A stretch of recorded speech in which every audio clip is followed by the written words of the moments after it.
最近よく使ってる3言語で話したいと思います。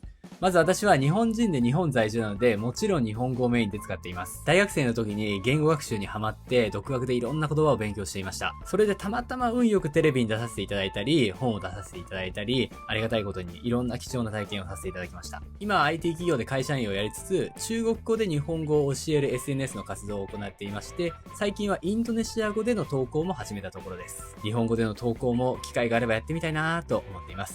大家好，我用中文教日语已经7年了，7年真的不短啊！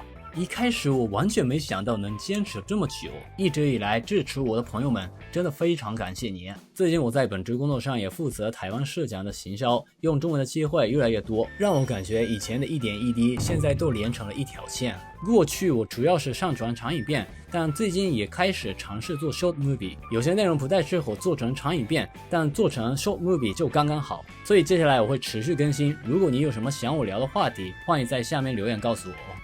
Halo semuanya, apa kabarnya? Semoga kalian dalam keadaan baik-baik aja. Saya suka banget belajar bahasa dan sedang belajar banyak bahasa termasuk Indonesia. Dan 2 bulan yang lalu saya mulai bikin konten untuk ajarin bahasa Jepang dalam bahasa Indonesia. Bersyukur sekali sekarang total pengikut saya udah mencapai 130.000 orang. Indonesia adalah negara dengan jumlah pembelajaran bahasa Jepang terbanyak kedua di seluruh dunia. Saya rasa pendidikan bahasa Jepang di Indonesia cukup berkembang, tapi kebanyakan masih diajarkan sesuai buku pelajaran. Padahal ada banyak ekspresi yang jarang banget dipakai di kehidupan nyata, dan ada masih banyak ekspresi yang benar-benar dipakai dalam kehidupan nyata. Oleh karena itu, saya orang Jepang memutuskan untuk mengajarkan bahasa Jepang yang nyata.